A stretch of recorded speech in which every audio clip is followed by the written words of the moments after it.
Welcome everyone, my name is Rigel and today we will be talking about the gossip as well as my final thoughts on Eurovision 2022 as well as what's next for the Eurovision Song Contest as a whole.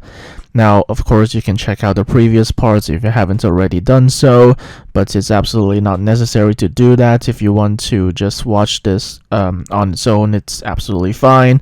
And at the end, of course, I will be editing the whole thing together and I will be uploading it shortly after this episode is uploaded because again this is the last episode of my 2022 afterthoughts series and as you can probably tell already, this is not scripted, so yeah, get ready for random noises like me sniffing, like my chair squeaking, or even as I'm speaking right now, rain hitting on my air conditioner. So yeah, with that, let's get right into the gossip. And what I mean by gossip is essentially ships. And what I mean by that, if you're not familiar with that part of the internet, is that sometimes people take two characters, sometimes imaginary, sometimes actual real people, and kind of just romantically pair them with each other. An example of real people would be Prince Harry and Meghan Markle. I think people genuinely shipped that for a while, and one that's more relevant to Eurovision is Eventix, which of course was the representatives respectively of Norway and Azerbaijan from last year. But I do want to say that unless the two people actually show like significant romantic tendencies towards each other, maybe don't ship them, it's rude, they might not even know each other at all.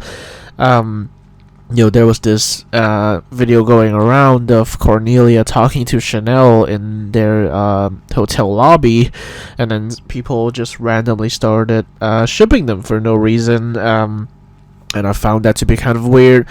But let's talk about a few ships that some people have speculated on, and then one that I think might actually have some substantial material.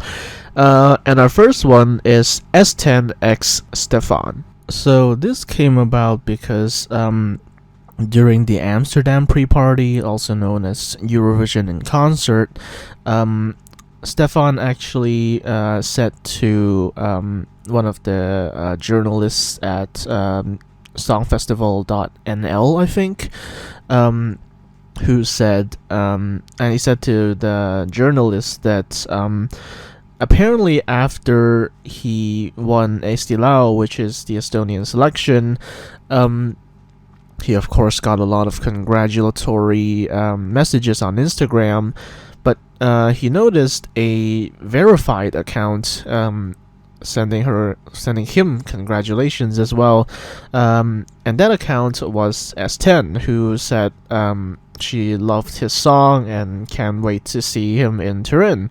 And then he checks out her profile and finds out that S10 is representing the Netherlands in Eurovision 2022. And then some people were like, oh my god, should we ship them or something?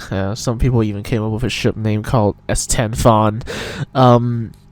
But of course, nothing really happened. I don't think, like, the only thing I can...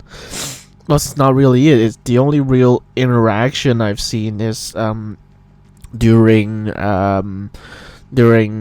Eurovision concert when there was this video going around Twitter of Chanel, Brooke, and Ronella like taking selfies at the bottom of the stage while someone was talking, and then someone was like, oh, someone was making a pro-Ukraine speech and they're being so disrespectful, yada yada, when in reality it was actually just Stefan doing a Q&A on stage. And then S10 was also watching very attentively.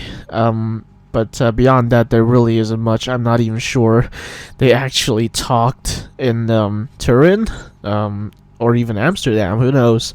But yeah, not really much came out of that. So I'm I think it's safe to say that nothing really came out of this. I guess they're just friends. I don't even know if you can call them that. And the second one is Brooke X Ackman, and well, it's another one that's not gone anywhere because, well, I'm not even sure where it came from.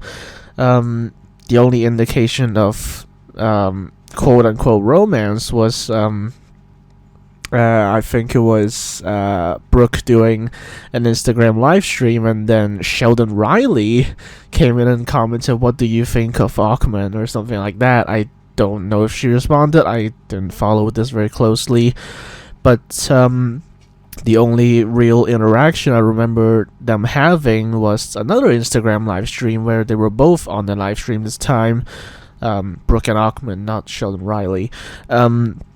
And Brooke was, I think, on the roof of her house, I think. Brooke was trying to do a backflip, and then she landed on her back, and Ackman just kept saying, "No, that was nice, you can do it, I think," something like that. And Brooke does say that she used to be able to do it, and then, well, she wasn't able to do it on the live stream, and then Ackman was, like, laughing and stuff, but that's really about it. I don't think really anything happened out of that. I think they're not really even friends. They barely even know each other. Also, fun fact, Brooke is actually older than Ackman. That's something that shocked me when I found out about it as well, was Brooke is actually older than Ackman. You know, Ackman sounds and looks like someone from his 30s or something, when in reality Brooke is 23, and I'm pretty sure Ackman is only 22, or at the very least, at least a few months younger than Brooke, so that's actually hilarious.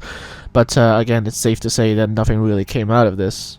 Now, this third one is interesting because I don't think there's anything there either, but there might be, and, you know, if it did happen, are we really surprised, you know?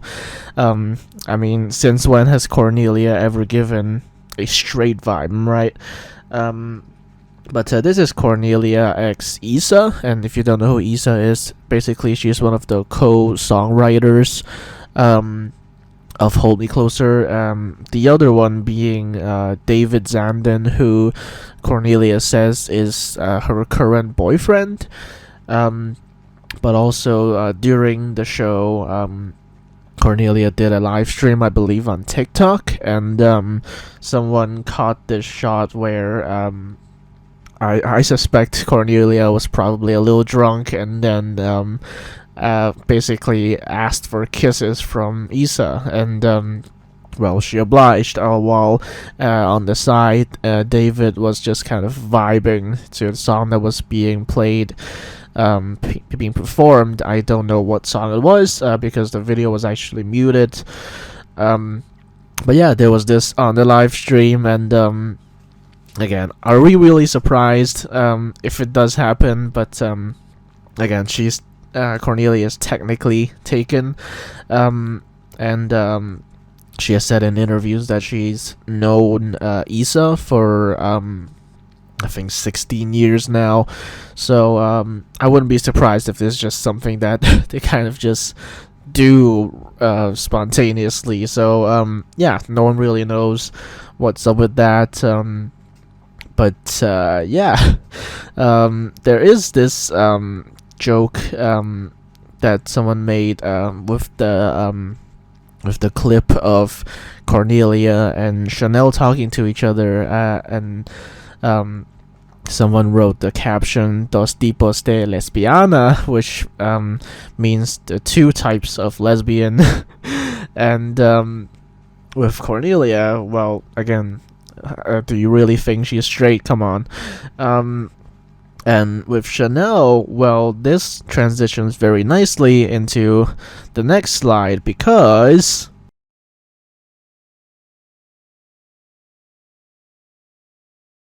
we are talking about Morel.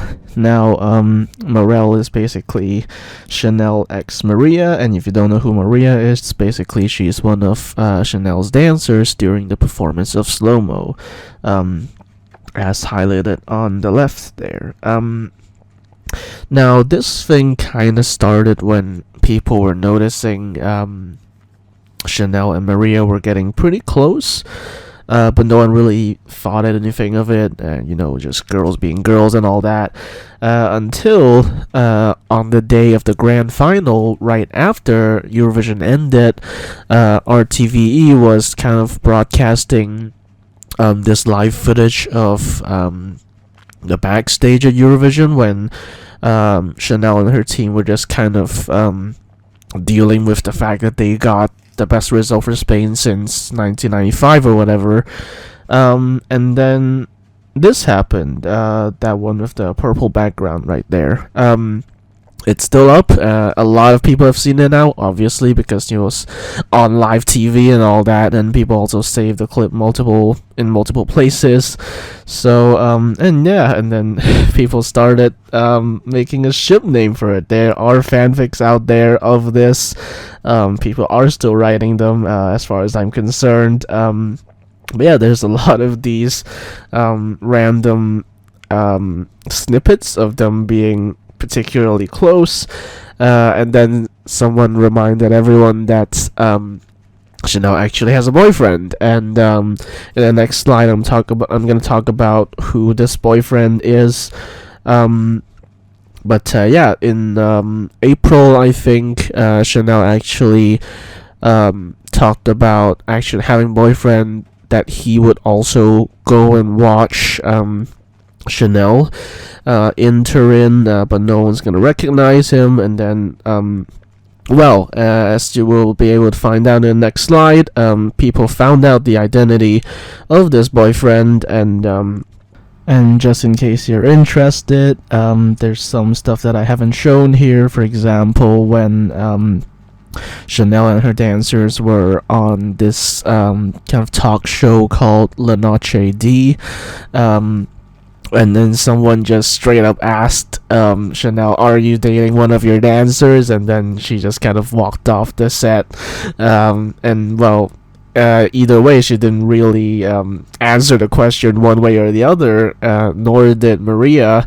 And a lot of these photos here that I found are just kind of from the Eurovision season. Of course, there's that one on the bottom right in the green room. There's also Instagram live footage of Maria resting her face on Chanel's ass as she stands up.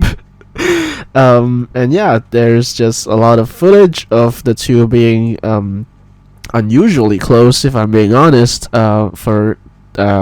because she doesn't show this kind of affection with any of the other dancers, actually. So people just got really invested into this, of course, especially lesbians of Spain. So you might also notice in the slide that I wrote Chanel going poly ? And in the next slide I'll be explaining why I think that might be the case. I also feel like I will be remiss if I didn't mention a post that Maria made shortly after Eurovision. So after Eurovision, Maria actually made a post both on Twitter and Instagram with the caption "Las amigas que se besan son la mejor compañía." My Spanish is terrible.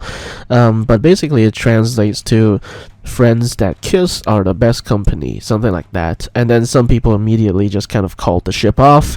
When in reality, I kind of looked it up and I found that it's actually a song lyric in a Rosalia song. And the song, as far as I'm concerned, doesn't really talk about much. Rosalia co-produced it with some Dominican rapper, I think. I think that was it. The song doesn't really mean much, so I don't think it really means too much to this. So there are still people who continue to ship it, though to be fair, it's been fairly quiet on that end as of late. But with that, let's move on to this mysterious boyfriend of Chanel's. And Chanel's boyfriend is named Bastian Iglesias, and he also goes by the artist name Afkar, Afkar. And one thing that I noticed that's very interesting is that Afkar, which is what I'm going to be calling him from now on, also follows Maria on Instagram and vice versa. This may be due to the fact that they're both set to star in a certain musical. It could be another reason, who knows, but or Afkar could be just following Maria because she's a dancer for Chanel, who knows. Anyway, of course that doesn't explain it the other way around, but regardless, they know each other, and in fact, between me making this slide and recording this, Afkar actually posted an Instagram story of Maria doing some sort of dancing warm-up. And so it goes to show that they know each other, okay?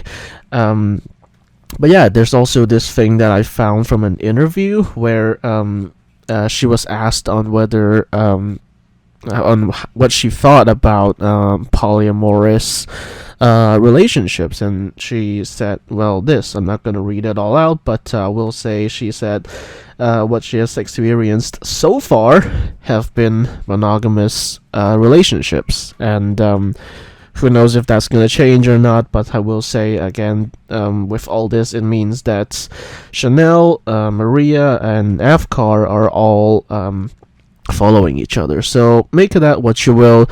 But yeah, it was some Spanish magazine, I think, that found Bastien, I guess, with Chanel at some resorts in Tenerife, and later Chanel also posted some Instagram stories with Afkar. So and also she shared some of his music. I should say that the interview that Chanel did, where she talked about polyamory, was actually done basically right after she got back to Spain. So it's not like something from years ago or something. It's quite literally just, well, as I'm recording this, just a month ago. Pretty recent stuff. But yeah, again, like I said, not a whole lot happening, though in the next slide I will show what's been going on lately. So, like I said, it's been pretty quiet since they got back to Spain, and recently, their most recent appearance together was yet another performance of Slow-Mo, this time at, I think, it's also in Tenerife, but it's this, I think, opening act to a carnival or something like that, in which they, again, performed Slow-Mo, for the millionth time now.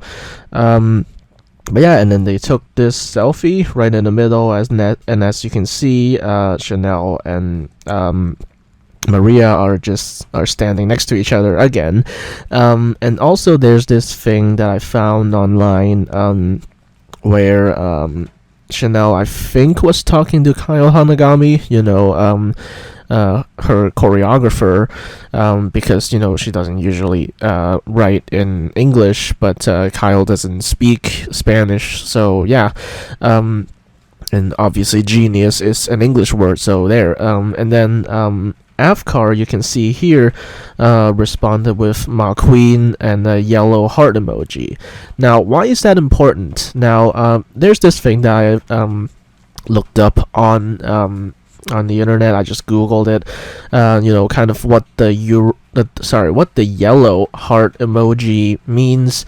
And I'm reading off of it here. It can convey love just like any other heart symbol or emoji, but its yellow color often get used to show liking and friendship as opposed to romantic love. And then there's this other one. Sorry if the rain's a little loud in the background. I can't do anything about it. But there's this other definition that says, this is a very gentle energy, most likely to be used in a familial relationship, friendship, or romantic thing that's moving into friendship territory. It is also good for new relationships where you want to show affection without fear of coming on too strong, or when you're sending to family members. Now, what can we read from that? Absolutely nothing, because it can mean a lot of things depending on how you interpret it. but I'm pretty sure Afkar was fully conscious of his decision when choosing to use the yellow heart emoji. So yeah, make it out what you will. I don't know what to make it out myself. But yeah, there's something that happened, and of course there's this photo right here of Chanel and Co. Performing slow-mo, and that blurred image on the left, it actually comes from the latest video that Kyle Hanagami uploaded to YouTube, kind of about his Eurovision journey, which also starred Chanel herself and one of the other guys, I can't remember, one of the other Spanish songwriters. Anyway, yeah, it was in that video someone caught this screenshot where, well, as you can see, Maria is sitting on the lap of Chanel, and Chanel is, well, you can see for yourself. I don't know if there's a full resolution version of this, but that's something that happened presumably during the Eurovision season. I still haven't watched the video myself, so I have no idea. But yeah, if you want any kind of latest updates, that's it. Because Maria had actually also made a post about her appearance in Tenerife, and curiously, Chanel has not made a single comment on it as yet, not even liked the post or anything. So yeah, make it out what you will. That's kind of what happened so far. Obviously, a lot more is going on, kind of behind the scenes. So yeah, who knows what's going on? I'll be following this for the rest of summer. You don't have to, because you're probably not crazy like I am. Last summer I was following Eventix like crazy, and well, it's not dead actually. Incidentally, as you may have seen on Twitter, some Eurofans actually got photos with the both of them in Turin, and Effendi was also in the stadium watching semifinal 1, because she was actually invited by the Norwegian delegation to watch semifinal 1. Even gave her like freaking free merch from Subwoofer and all that. And yeah, by the way, no, Tix is not DJ Astronaut. No one actually knows who DJ Astronaut is, which is hilarious, because we do know who the Wolves are. The Wolves are Gota Ormosson and Ben Adams from A1. But we don't actually know who DJ Astronaut is, because Tix did it for a while, but I'm pretty sure that was him just trying out the outfit in Norway. The footage that was released by NRK. Another guy called Thomas Hayes was also rumored. Thomas Hayes is a British Norwegian actor, if you don't know, because I didn't know.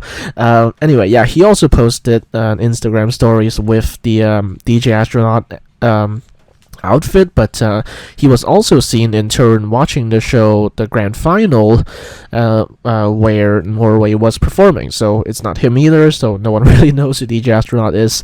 Yes, I'm going off tangents now, but yeah, I followed Fentix all summer last year, and they're not technically dead, but nothing much is really coming out of it other than them watching Eurovision together. Not even the final. I think Fendi was watching the grand final in Turin, but of course Tix had to fly back to Norway because he was the Norwegian spokesperson.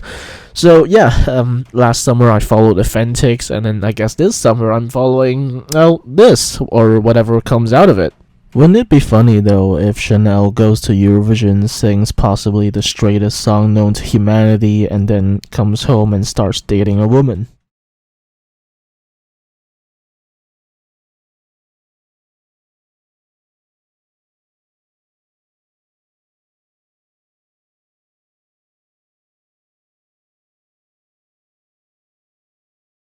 And with that, let's get into my final thoughts on Eurovision 2022. Now, let me first start off by saying that this was just a really messy show to me, both during the show and before. The whole production is just bad, I think. This is an Italophobia. This is bad production phobia. Maybe I was a little spoiled by starting watching Eurovision on a year that many regard to have been one of the best years in recent history. But yeah, this was, I think everyone can agree that the production this year was not as good as last year in Rotterdam, even though there might have been better songs, but the production of the show, I think, just wasn't very good at all. I look forward to seeing who's going to host next year, and maybe they probably will actually do better than Rai, because yeah, this year was just kind of disappointing in that regard. And also the results are weird. Like, how the hell did North Macedonia and Croatia get 11th in their semis when we were pegging them to be last place in their semis? And also, how did Ireland not qualify and not even come close to qualifying? And some of us might have actually been surprised that Israel didn't qualify either. But again, like I said in my semifinal 2 video, it was just a little, it was just going too early in the running order as a televote dependent song, and I guess not even the jury liked it too much, to the point where they would give it a qualification. So yeah, just weird results, and of course, Moldova getting their massive televote score with a song that, if you ask me, is objectively musically not good. And also the hype for Norway, Poland, and Cyprus kind of just falling off a cliff. And of course, some of them got pretty disappointing results. The weird results, and of course, the elephant in the room, France flopping like hell, Czech Republic flopping like hell in the final, even though they qualified pretty nicely. Just a lot of weird results overall. Oh yeah, and also Cyprus last place in the semi-final jury. Goodness.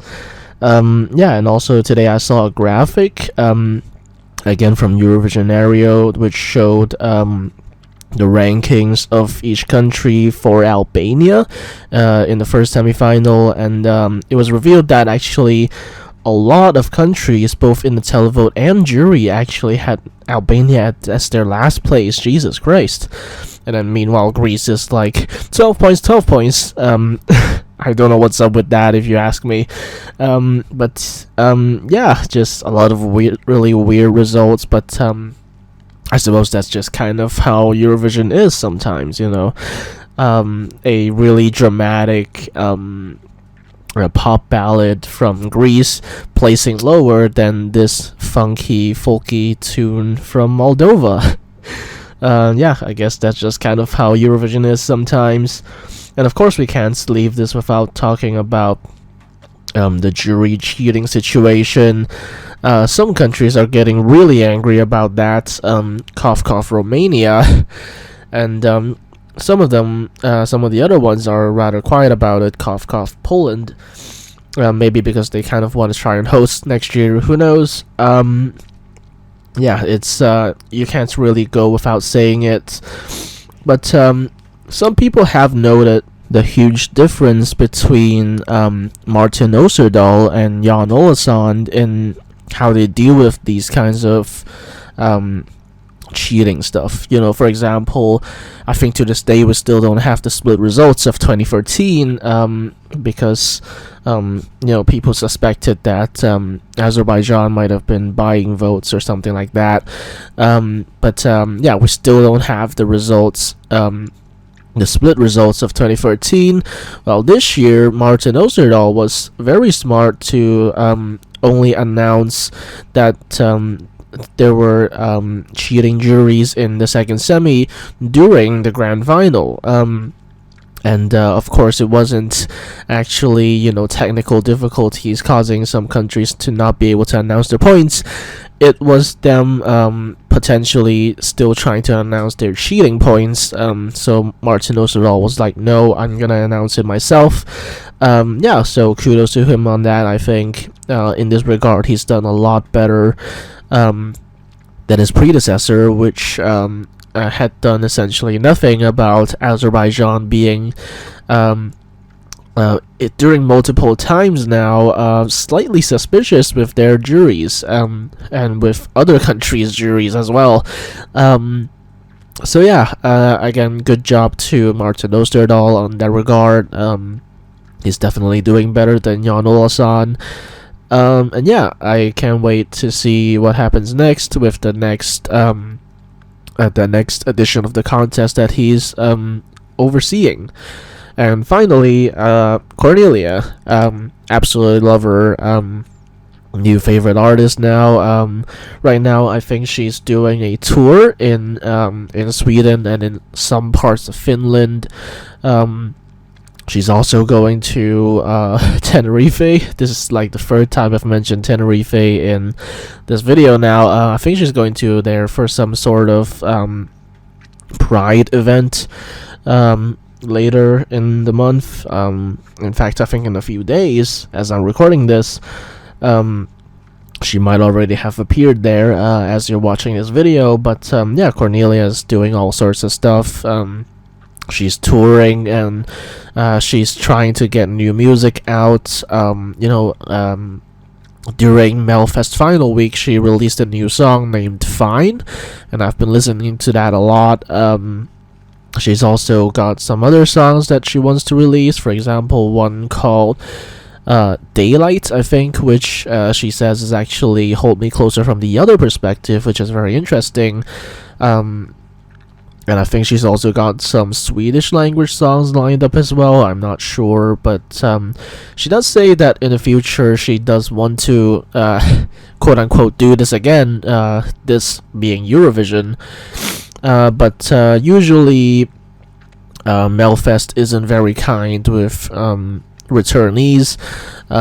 Like the only Melfest winner that has won Melfest twice, to my memory anyway, is Carola, who incidentally is also Cornelia's favorite Swedish Eurovision winner, because Sweden is a country that can do that now. You can pick from your favorite winners because you've won so many times.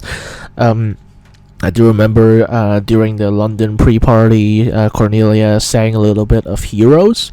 And yeah, one thing about this I do want to say though is that the only reason Cornelia actually broke the Swedish point record is because of this new voting system.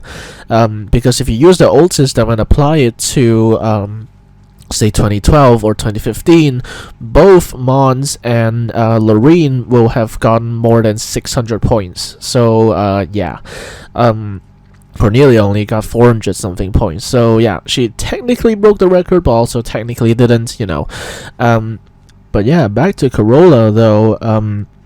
Again, she actually did Eurovision for Sweden twice, though it was a larger gap than some other countries' returnees have done. However, yeah, she won Melfest twice, but that was in the 80s and 90s. And again, Melfest nowadays tends to be pretty tends to treat their ex Melfest winners quite poorly. See Loreen 2017 with statements. And yeah, so I think maybe in a couple of years we might see Cornelia back in Melfest, but whether she wins again or not, like her favorite Swedish winner Carola, we'll just have to see what happens. And incidentally, Carola only won Eurovision the second time when she participated in Eurovision. The first time I think she got third place or something like that, or fourth place as well. And then the second time she came back, it was in Italy again, which is why some of us were kind of really hoping Cornelia would win, because Carola also won in Italy, but well, Cornelia didn't. But yeah, it was the second time that Carola participated in Eurovision that she actually won. So maybe second time's the charm for Cornelia. Who knows? But she does say she wants to do this again, and I look forward to seeing what she is up to next. She says that she's releasing new music soon, and she's also announcing more tour dates soon. So yeah, she's got a sizable following in Spain, in obviously in Sweden, and she's also got a bunch of fans, a bunch of very valiant fans in, ironically, Italy. So yeah, that I'm very excited to see what happens with her next, and also I'll also be following some of the other Eurovision artists this year, like Brooke. She's also released a new single called Tongues. Again, you can check that out. I think I like it a lot. So yeah, you can check it out for yourself. Yeah, I'll follow a couple of these Eurovision artists after Eurovision and see what they're up to. So yeah, that's Eurovision 2022. A huge mess, but out came several gems, both in the literal sense and the comedic sense.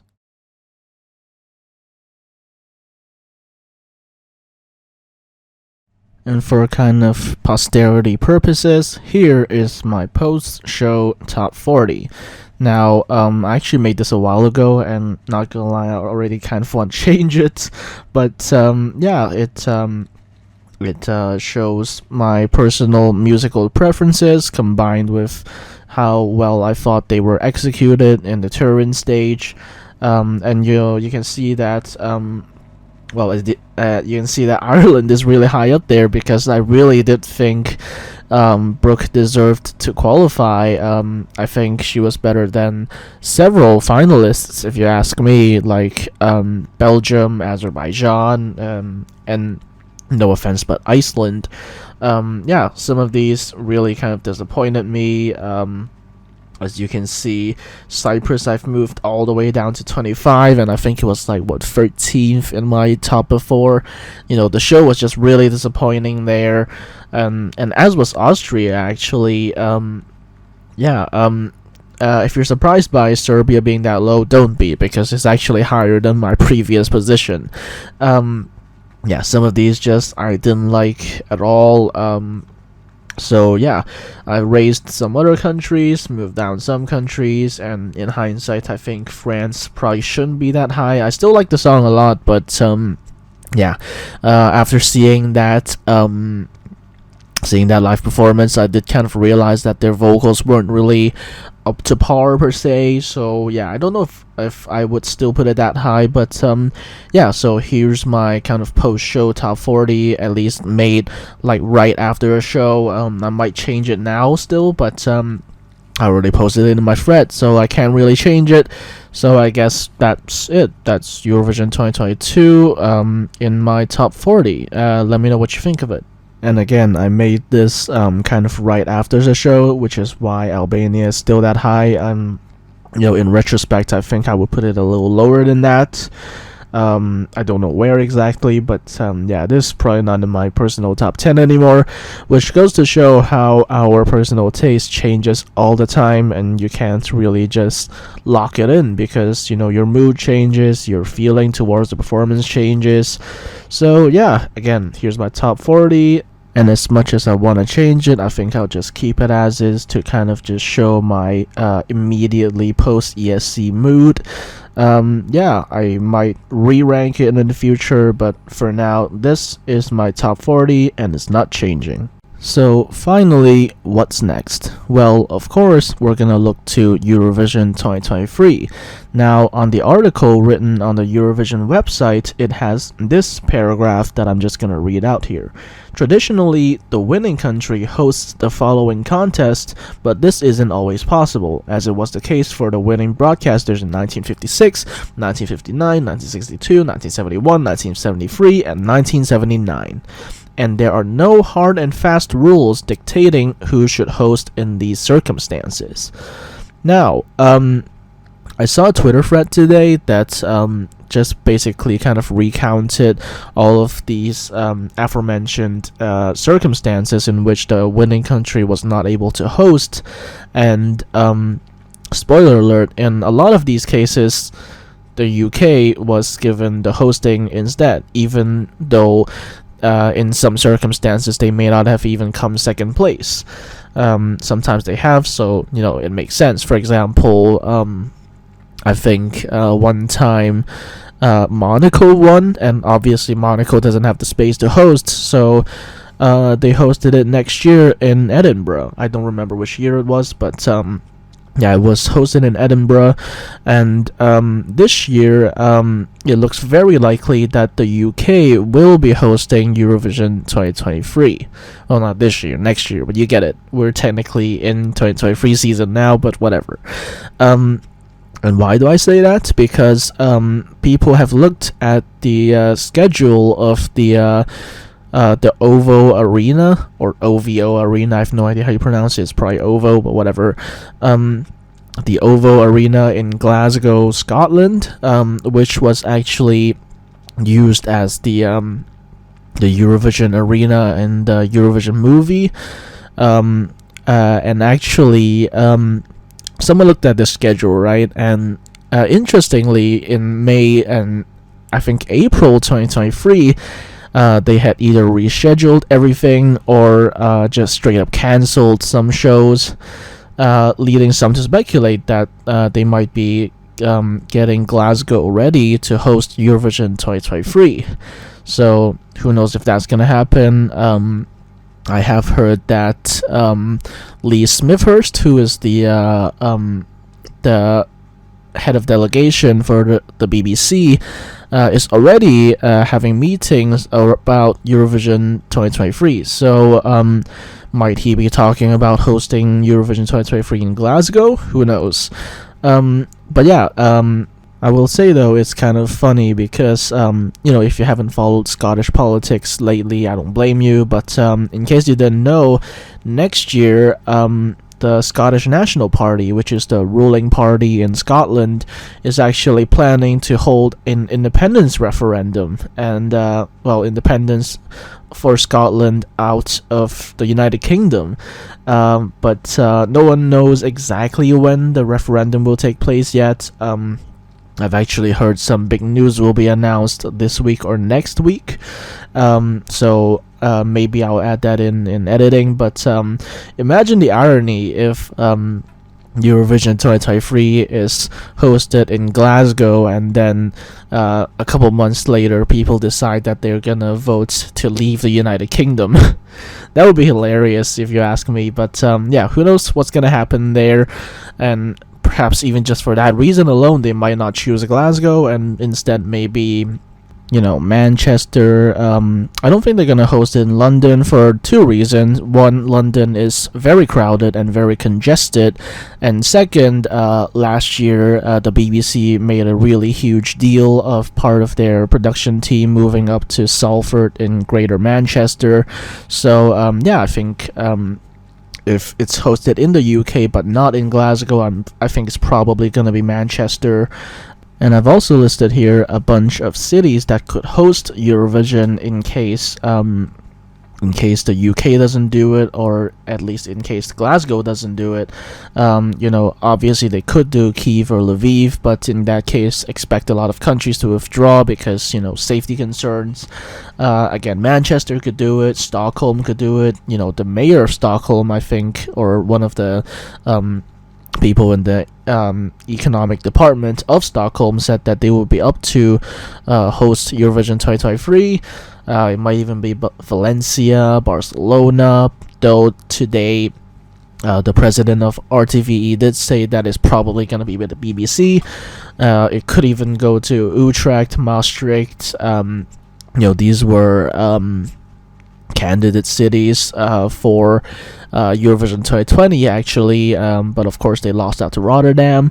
But again, the Dutch broadcaster has said that if the EBU requests them to host another Eurovision, then they would, keeping in mind that actually the most recent non-winning country host was actually the Netherlands.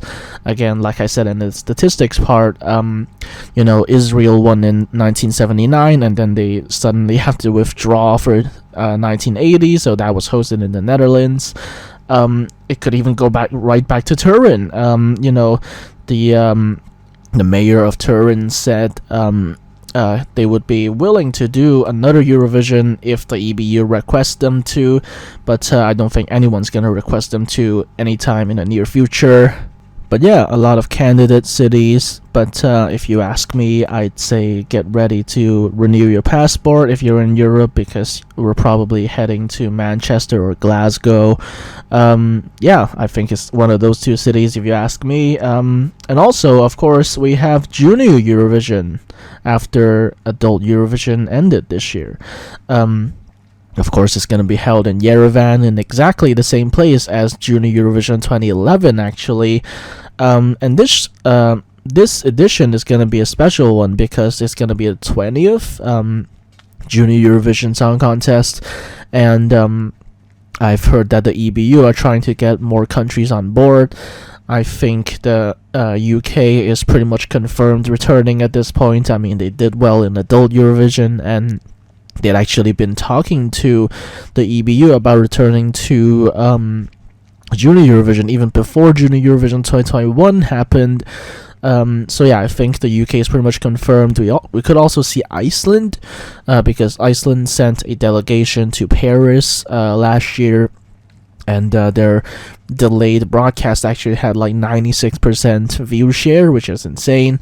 So yeah, we could see Iceland in Junior Eurovision debuting as well. We might even see Slovakia.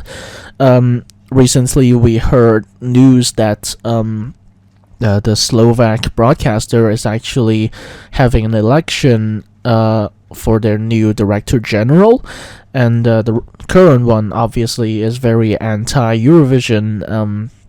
As you can tell by their non-participation in Eurovision in the last decade. But they are electing a new one. I have heard, though, that the current one is still a favorite to be re-elected. But in the event that they elect someone that is less anti-Eurovision, we might see them even debut in Junior Eurovision, because, remember that Slovakia actually has the resources to do Eurovision, because, in 2009 and 2010, I think, they had an actual national final called Eurosong, just like the Irish one. But yeah, they actually have the resources to do Eurovision, and actually as recently as 2019 and 2021, they were considering entering Junior Eurovision, which is very interesting given their absence in Adult Eurovision. But right now, the long and short with Slovakia is that next month, as I'm recording this, which will be July, they will be having an election out of an 8-person shortlist for their next Director General of the National Broadcaster, RTVS. So once that happens, then they will decide whether they will do Eurovision and Junior Eurovision. But we could see Slovakia debut in Yerevan. Who knows? But again, I think this particular Director General is probably holding people back. I've heard from Czech folks that this current Director General thinks apparently that Eurovision is the worst thing the EBU has produced, and they aren't even allowed to talk about Eurovision on the news, for God's sake. So yeah, don't know what's up with that. But yeah, with Junior Eurovision 2022, I think for the most part, we can see most, if not all, of the Junior Eurovision 2021 countries return, bar maybe Italy, because Italy had terrible viewing figures. But yeah, I think most, if not all, of the 2021 countries will make a return in 2022, bar Russia, for obvious reasons. But yeah, I think we'll see all of them, bar Russia and maybe Italy. We might get a few returns like the UK. We might get Iceland to debut. I think Sweden said no. So previously they were considering it, but SVT has said no. We might get Greece and or Cyprus. Yeah, no idea at this point. We will get the full country list, I think, by October or maybe September. So yeah. Actually, as I'm recording this, Georgia is already selecting their representative, and we're already down to a 4-person final. And by the time this video comes out, I'm pretty sure we will already know the Georgian representative for Junior Eurovision 2022. And also, I think the Netherlands is doing their selection as well, called Junior Song Festival, and I think it's gonna conclude in September or something like that. So yeah, I guess these are some of the Junior Eurovision selections to look out for if you're interested. Yeah, I have no idea if Azerbaijan's gonna participate or not. They might just no-show it to kind of pretend that they're pissed off at the EBU for the whole jury thing this year. But yeah, maybe we won't see Azerbaijan, even though their head of delegation says they should. Yeah, no idea there, but I think we'll be looking forward to a great show in Yerevan, and I'm almost 100% certain it will look better and be organized better than the show in Italy. Yeah, I just think Turin was a huge mess, start to finish. And I'm hoping Yerevan will be better, and I'm hoping Manchester/Glasgow 2023 will also be better. And given the BBC, I think they will. And beyond that, we also have OGAE Second Chance, which I'll actually cover in my national selections video. And we also have ESC 250, which I won't be doing a video on because, you know, who has the time, right? But I will be posting my votes on Twitter, so I guess you can stay tuned to that if you're interested. So yeah, very interesting stuff ahead, and of course, like I said before, I'll be making a video for the national selections, not just the televised ones, but also internal selections that had notable candidates in them. So yeah, with that, I guess that takes us to the end of this video. Actually, one more thing I thought I should mention. I don't think anyone cares about it, frankly, but there's this thing called Eurovision Young Musicians, and it was actually suspended, I think, in 2020 and 2021. It was meant to be held in Zagreb, Croatia, in 2020.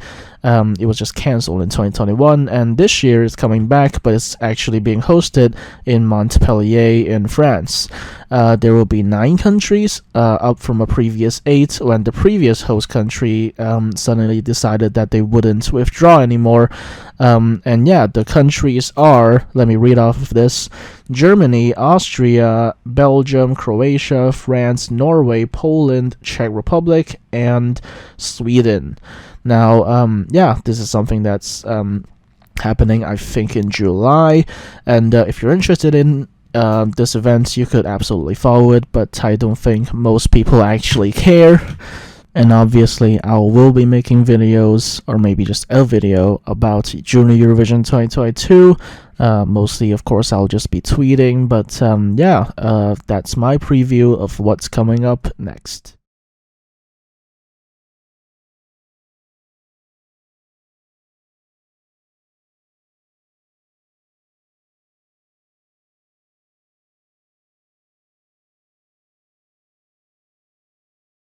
And that was the gossip, my final thoughts on Eurovision 2022, and a little preview of all things Eurovision Song Contest related for the next couple of months. Let me know what you think of all these things in the comments below.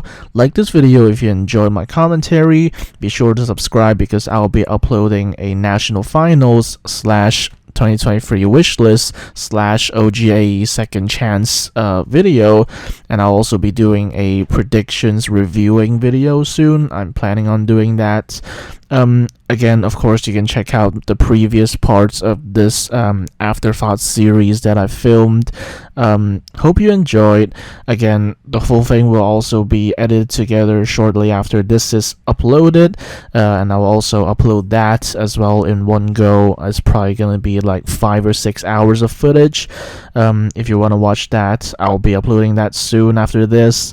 You can find me on Twitter at BlueRigel4, where currently I'm actually tweeting about live on tapes. So yeah, stay tuned for my upcoming videos, and I'll see you next time.